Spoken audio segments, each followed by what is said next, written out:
Salam radiasi untuk kita semua. Pada kesempatan ini saya akan mencoba membahas mengenai ultrasonografi atau USG.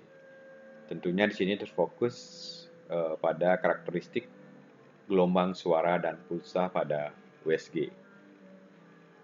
Sebelum kita jauh memahami mengenai teknik pemeriksaan ultrasonografi USG, alangkah lebih baiknya kita memahami dulu gelombang-gelombang ataupun karakteristik gelombang yang terjadi pada pesawat ultrasonografi USG.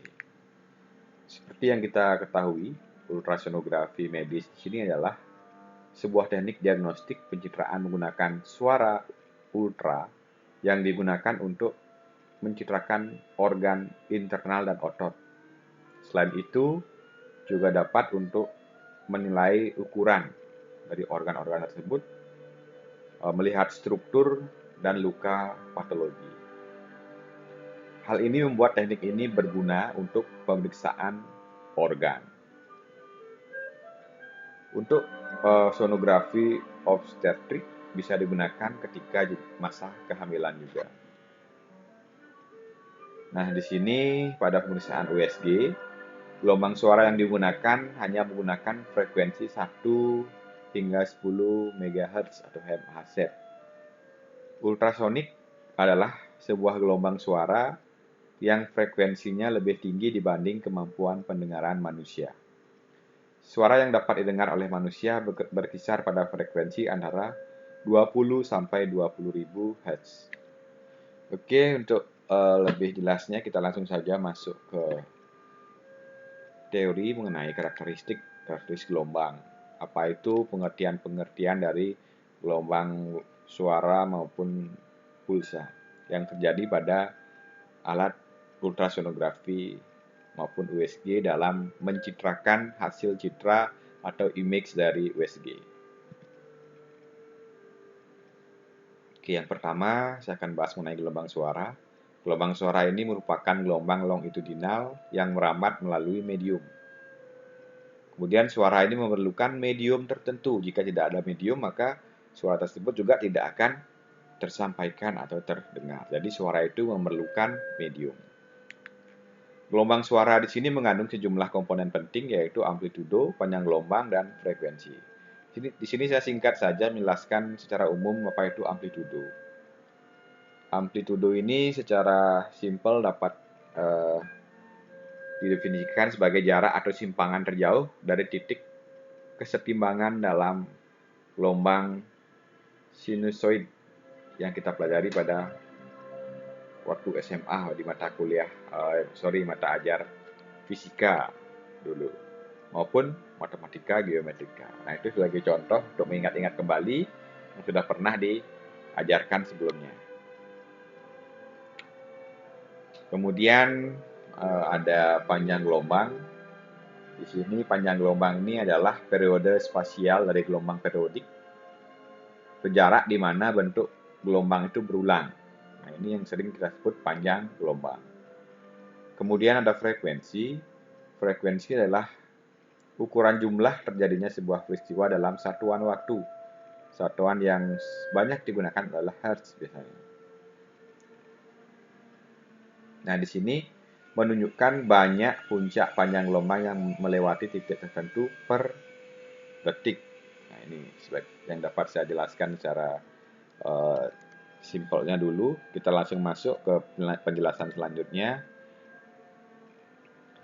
Yang pertama di sini adalah gelombang udara yang melewati suatu medium akan menyebabkan perubahan-perubahan partikel dalam medium tersebut dan bergerak secara longitudinal. Gerakan ini menyebabkan terjadinya pemadatan dan perenggangan dari partikel-partikel yang berdekatan. Jarak antara dua kelompok partikel yang memadat atau compression dan meregang atau rarefaction disebut panjang gelombang atau lambda.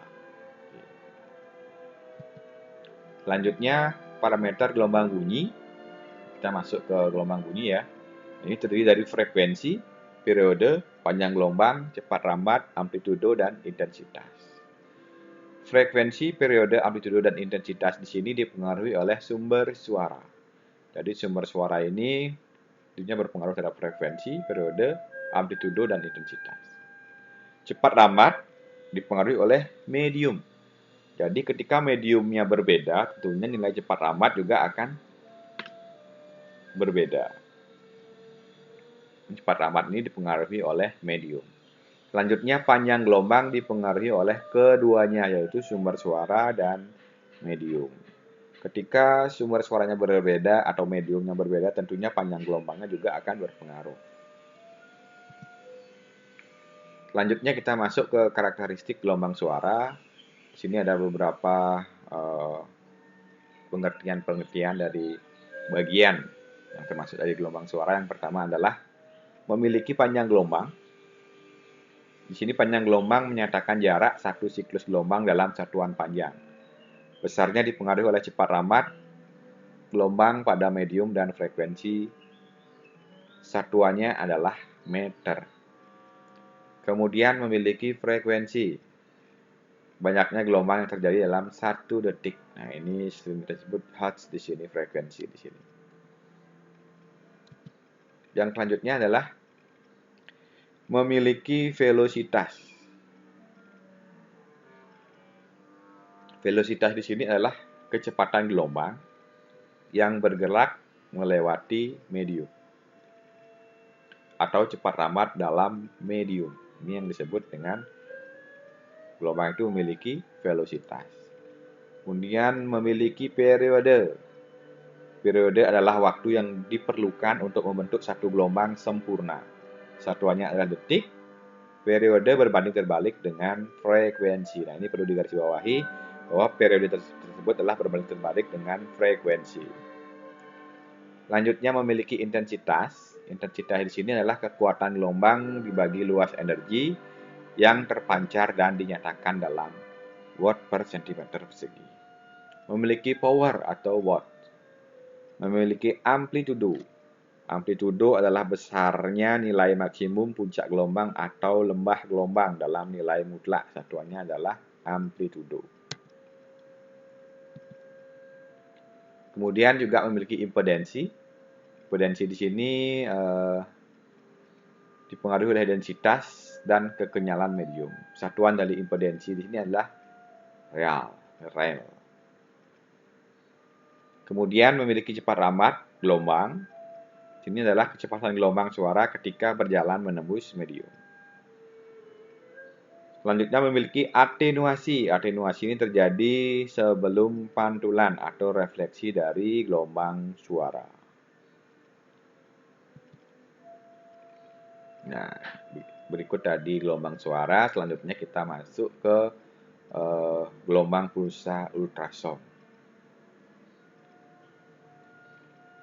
Oke, dalam ultrasound di sini digunakan dua pulsa, yaitu continuous wave atau CW dan pulse wave atau PW. Untuk USG diagnostik, continuous wave di sini biasanya tidak digunakan, tetapi yang digunakan adalah pulse wave atau PW. Pulse wave digunakan karena memproduksi pulsa elektrik pada transducer. Kenapa PW ini digunakan? Karena memproduksi pulsa elektrik pada transducer USG. Selanjutnya, karakteristik pulsa ultrasound. Di sini dapat saya jelaskan adanya pulsa repetition frekuensi atau PRF adalah jumlah pulsa dalam 1 detik. Satuannya adalah hertz per detik. Dalam satu pulsa dapat terdiri dari satu gelombang. Kemudian ada pulse repetition period atau PRP, menunjukkan waktu dimulainya sebuah gelombang sampai terjadinya pulsa yang berikutnya. Besarnya PRP berbanding terbalik dengan PRF. Kemudian ada pulse duration. Di sini satuannya adalah detik, menyatakan waktu yang diperlukan untuk membentuk satu pulsa. Besarnya durasi ditentukan oleh jumlah gelombang dalam satu pulsa dan periode masing-masing gelombang. Kemudian ada duty factor, di sini DF adalah rasio antara pulsa durasi dan pulsa repetition. Periode dalam menghasilkan suatu pulsa dengan persamaan. Kemudian ada spatial pulse length di sini. SPL merupakan jarak yang ditempuh oleh satu pulsa per satuan panjang selain dipengaruhi oleh pulsa gelombang. Nah, demikian tadi secara singkat penjelasan mengenai dasar-dasar dari gelombang suara maupun gelombang pulsa. Jadi jika ada pertanyaan bisa dibahas di kolom komentar. Semoga bermanfaat. Terima kasih atas waktunya. Salam radiasi untuk kita semua.